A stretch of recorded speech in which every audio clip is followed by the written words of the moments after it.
There's one more.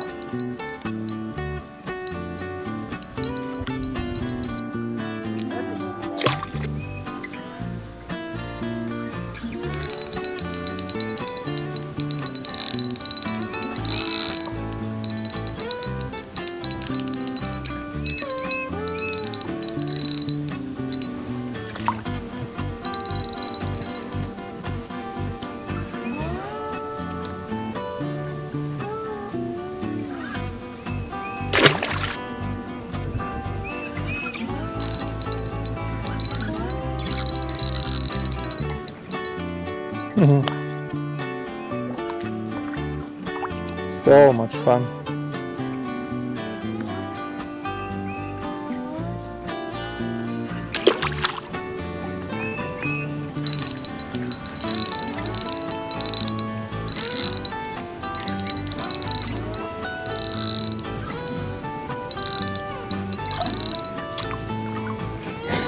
Come here, little buddy.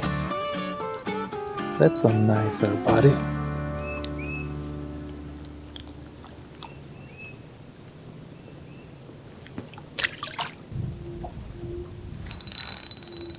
Fish. It feels like a crappie. It doesn't run 100 miles per hour.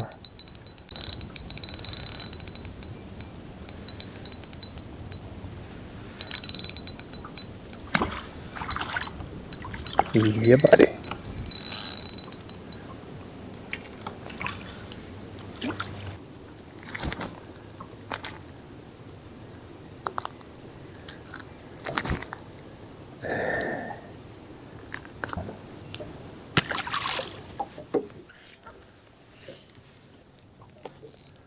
Alright folks, I wanted to catch nicer fish for the fishing impressions of these amazing rods, but I couldn't.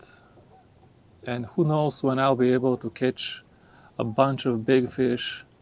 So I'm gonna publish this video now because I know people watched the review and they're considering buying the rod and they can't wait. So I'm just gonna publish the fishing impressions with this video.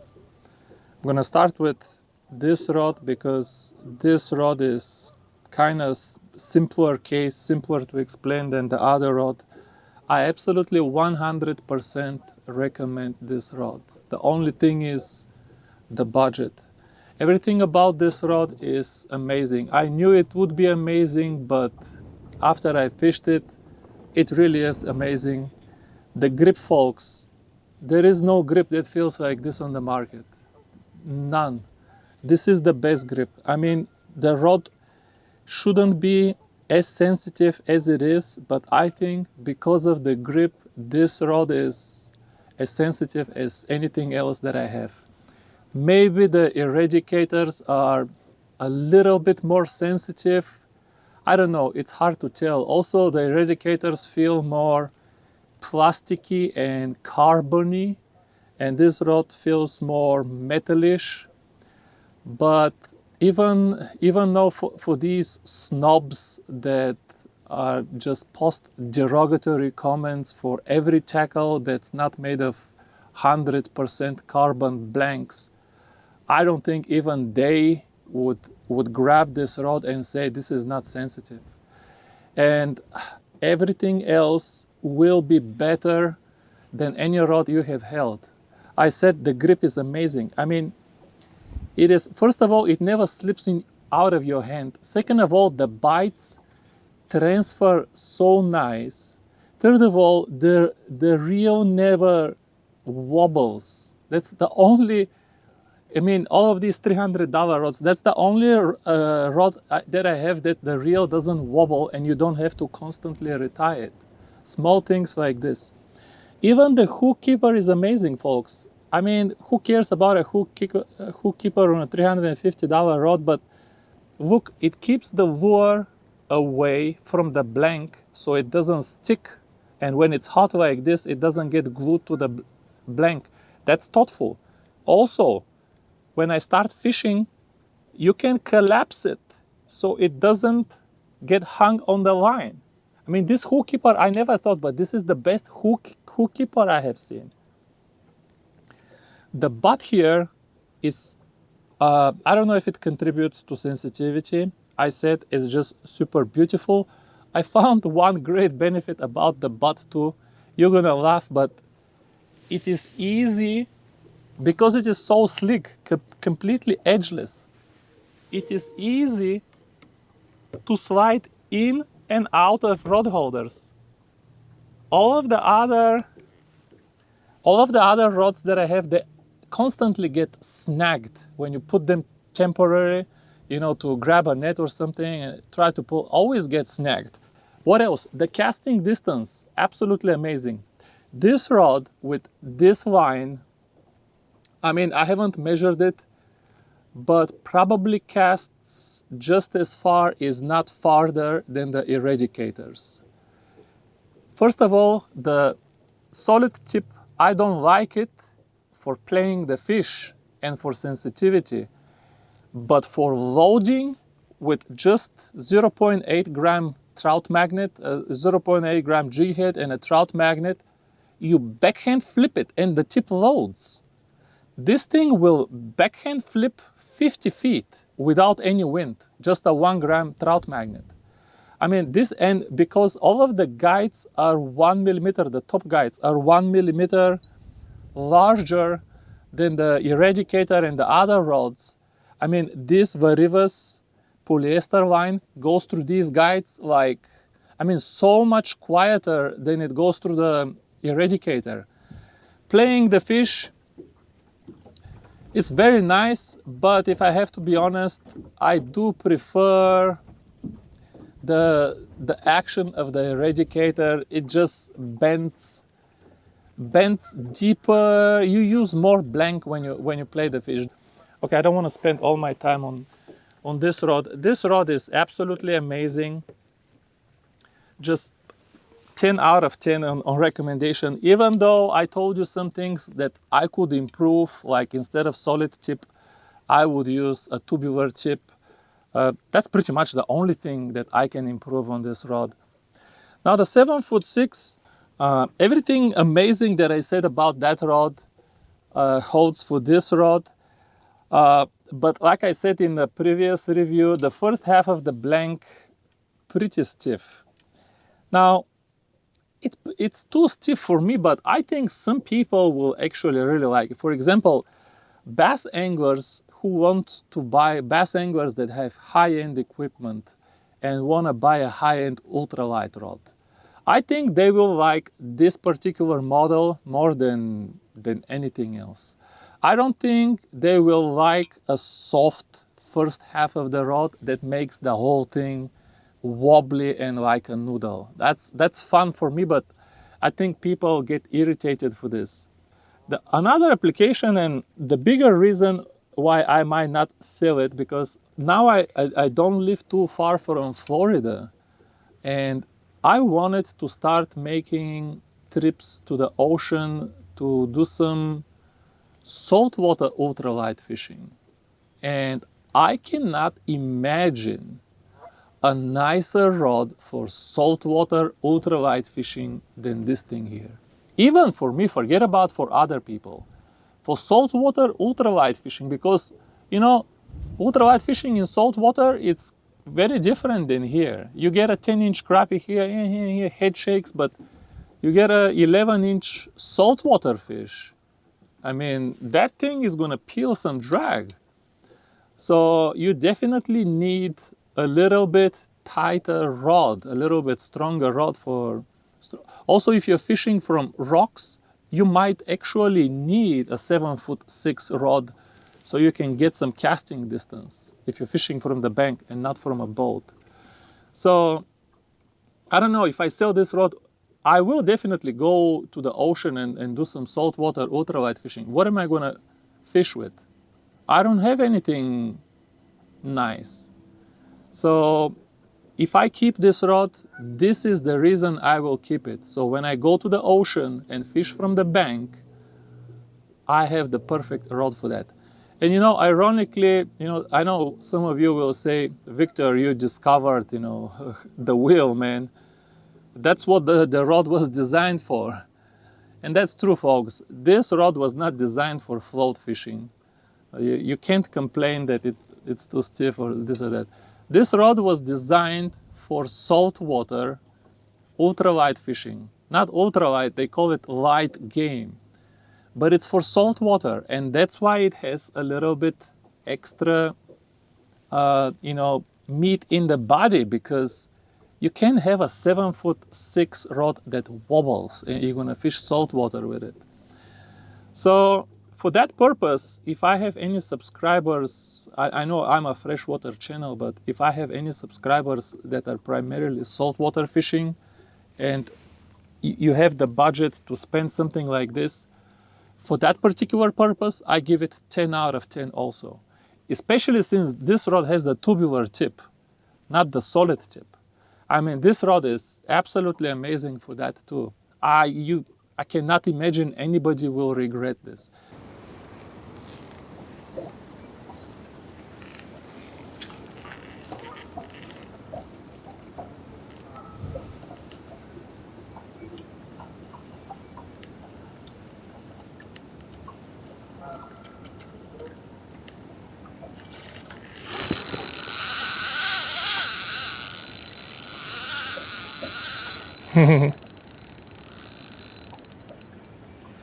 We got one real fish.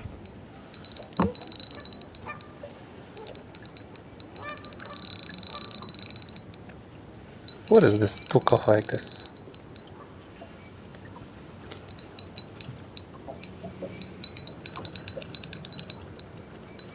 It's like a striper, but there is no striper here. My god, yellow bass. Is it a yellow bass? Yeah, it is yellow bass. Wow. What a run for my yellow bass.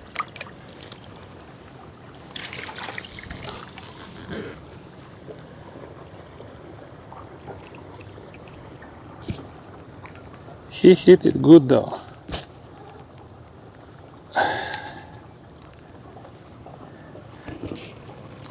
Oh, you son of a...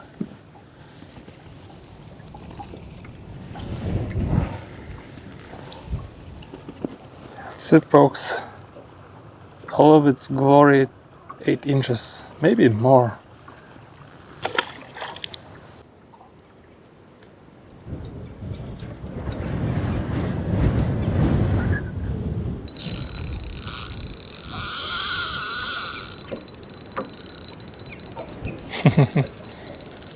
Probably another yellow bass.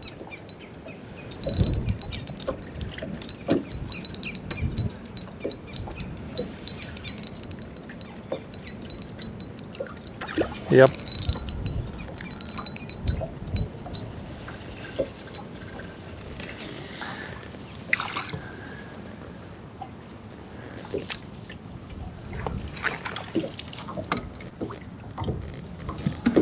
Man, these are good size, man.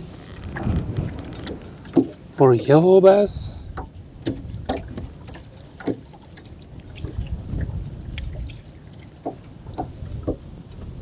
Let me measure one of them. Obviously this is not something to brag about, but very curious. This fish will not lay straight. This fish is 9.5 inches, folks. Maybe even 10 inches. Oh my god, he will not lay straight. I'm gonna kill this fish. Wow, this fish is 10 inches, folks. Look at the tail. I can't show you any better. This is 10. This is a 10-inch yellow bass, even though it's much smaller than a 10-inch crappie.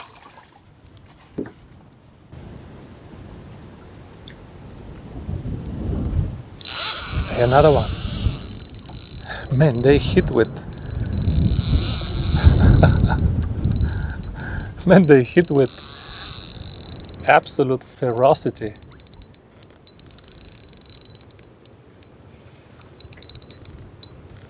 Sorry about the sun, folks. Can't choose. At this point, it feels a little bit like a crappie, head shakes and stuff. but the first run is ferocious.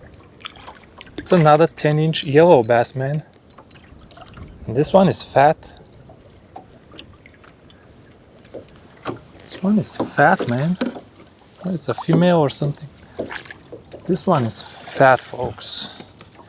It's a fat yellow male. And I'm gonna need a new jig. Look at this yellow bass. Look at this yellow bass.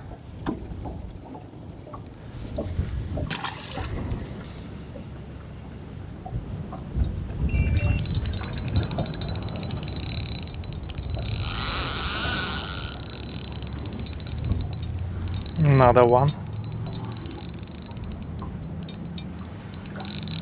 This one very shallow, maybe crappie, no, yellow bass.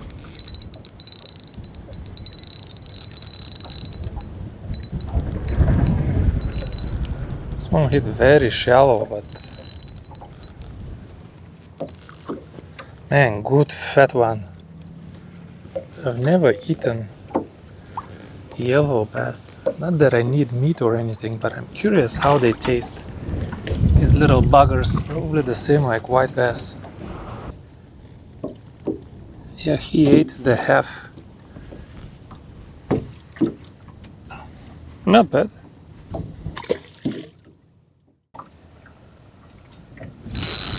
Another one.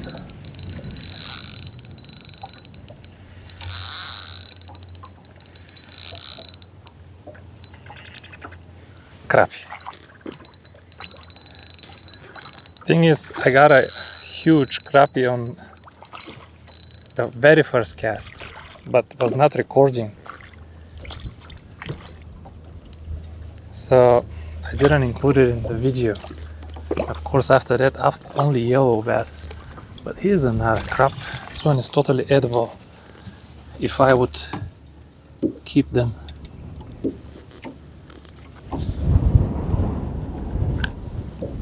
Oh yeah, that's a nice crappie anyway.